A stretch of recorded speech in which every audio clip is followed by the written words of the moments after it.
Good morning, everyone.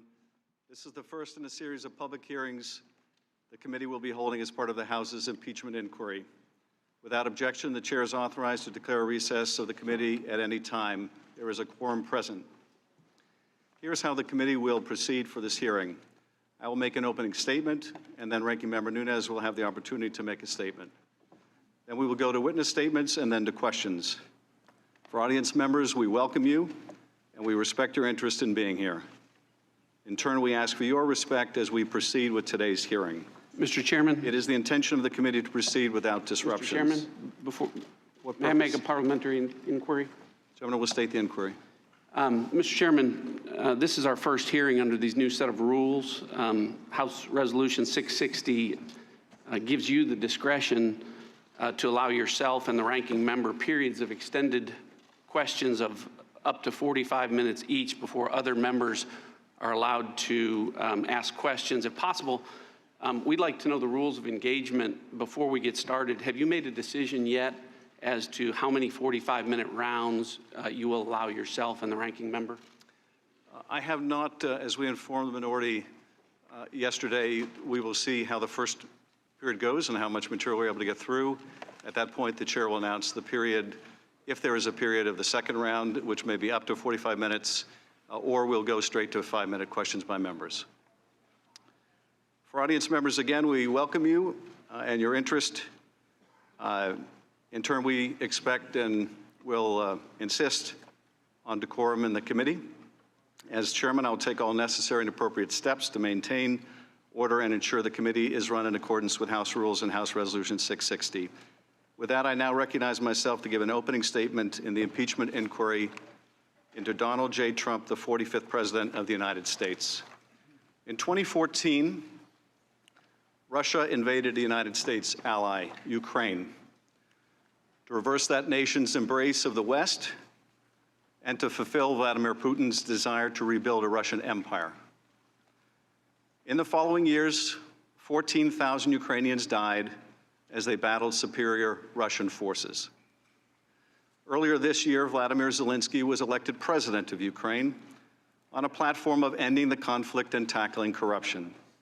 He was a newcomer to politics and immediately sought to establish a relationship with Ukraine's most powerful patron, the United States. The questions presented by this impeachment inquiry are whether President Trump sought to exploit that ally's vulnerability and invite Ukraine's interference in our elections, whether President Trump sought to condition official acts, such as a White House meeting or U.S. military assistance, on Ukraine's willingness to assist with 2 political investigations that would help his re-election campaign. And if President Trump did either, whether such an abuse of his power is compatible with the office of the presidency. The matter is as simple and as terrible as that. Our answer to these questions will affect not only the future of this presidency, but the future of the presidency itself, and what kind of conduct or misconduct the American people may come to expect from their commander-in-chief. There are few actions as consequential as the impeachment of a president.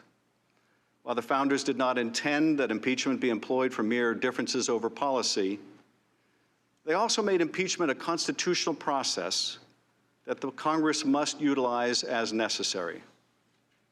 The facts in the present inquiry are not seriously contested.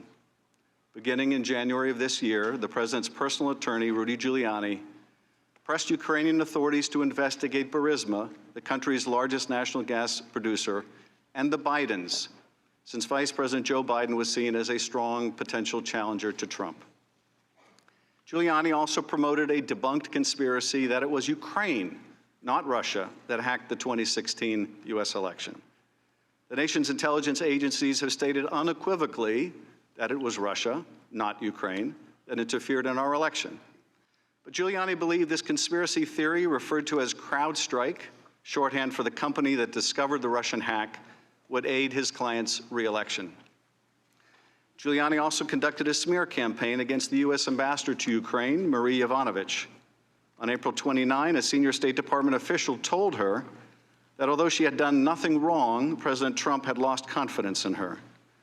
With the sidelining of Yovanovitch, the stage was set for the establishment of an irregular channel in which Giuliani and later others, including Gordon Sondland, an influential donor to the president's inauguration, now serving as ambassador to the European Union, could advance the president's personal and political interests. Yovanovitch's replacement in Kiev, Ambassador Bill Taylor, is a West Point graduate and a Vietnam veteran. As he began to better understand the scheme through the summer of 2019, he pushed back, informing Deputy Assistant Secretary Kent and others about a plan to condition U.S. government actions and funding on the performance of political favors by the Ukrainian government, favors intended for President Trump that would undermine our security and our elections. Several key events in this scheme took place in the month of July. On July 10th, Ambassador Sondland informed a group of U.S. and Ukrainian officials meeting at the White House that according to Chief of Staff Mick Mulvaney, a White House meeting desperately sought by the Ukrainian president with Trump would happen only if Ukraine undertook an investigation into the energy sector, which was understood to mean Burisma and specifically the Bidens. National Security Advisor Bolton abruptly ended the meeting and said afterwards that he would not be, quote, part of whatever drug deal Sondland and Mulvaney are cooking up on this, end quote. A week later, on July 18th, a representative of the Office of Management and Budget, the White House agency that oversees federal spending, announced on a video conference that Mulvaney, at the direction of the president, was freezing nearly $400 million in security assistance authorized and appropriated by Congress, and which the entirety of the U.S. national security establishment supported. 1 week after that, Donald Trump would have the now infamous July 25th phone call with Ukrainian President Zelensky. During that call, Trump complained that the U.S. relationship with Ukraine had not been reciprocal. Later, Zelensky thanks Trump for his support in the area of defense and says that Ukraine is ready to purchase more Javelins, an anti-tank weapon that was among the most important deterrents of further Russian military action. Trump's immediate response: I would like you to do us a favor, though. Trump then requested that Zelensky investigate the discredited 2016 CrowdStrike conspiracy theory and even more ominously look into the Bidens. Neither of these investigations was in the U.S. national interest, and neither was part of the official preparatory material for the call. Both, however, were in Donald Trump's personal interest and in the interests of his 2020 re-election campaign. And the Ukrainian president knew about both in advance because Sondland and others had been pressing Ukraine for weeks about investigations into the 2016 election, Burisma, and the Bidens. After the call, multiple individuals were concerned enough to report it to the National Security Council's top lawyer. The White House would then take the extraordinary step of moving the call record to a highly classified server exclusively reserved for the most sensitive intelligence matters. In the weeks that followed, Ambassador Taylor learned new facts about a scheme that even Sondland would describe as becoming more insidious. Taylor texted Sondland, quote, "Are we now saying that security assistance and White House meeting are conditioned on investigations?" As summer turned to fall, it kept getting more insidious, Mr. Sondland testified.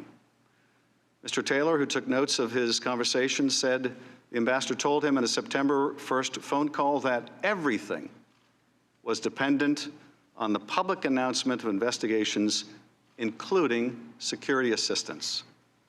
President Trump wanted Mr. Zelensky in a public box. President Trump is a businessman, Sondland said later. When a businessman is about to sign a check to someone who owes him something, the businessman asks that person to pay up before signing the check. In a sworn declaration after Taylor's testimony, Sondland would admit to telling Ukrainians at a September 1st meeting in Warsaw, quote, that resumption of U.S. aid would likely not occur until Ukraine provided the public anti-corruption statement that we have been discussing for many weeks. The President's chief of staff confirmed Trump's efforts to coerce Ukraine by withholding aid. When Mick Mulvaney was asked publicly about it, his answer was breathtaking. "We do that all the time with foreign policy," he said. "I have news for everybody. Get over it. There's going to be political influence in foreign policy. That is going to happen." The video of that confession is plain for all to see. Some have argued in the president's defense that the aid was ultimately released, and that is true, but only after Congress began an investigation, only after the president's lawyers learned of a whistleblower complaint, and only after members of Congress began asking uncomfortable questions about quid pro quos. A scheme to condition official acts or taxpayer funding to obtain a personal political benefit does not become less odious because it is discovered before it is fully consummated. In fact, the security assistance had been delayed so long, it would take another act of Congress to ensure that it could still go out. And that Oval Office meeting that Zelensky desperately sought, it still hasn't happened. Although we have learned a great deal about these events in the last several weeks, there are still missing pieces. The president has instructed the State Department and other agencies to ignore congressional subpoenas for documents. He has instructed witnesses to defy subpoenas and refuse to appear. And he has suggested that those who do expose wrongdoing should be treated like traitors and spies.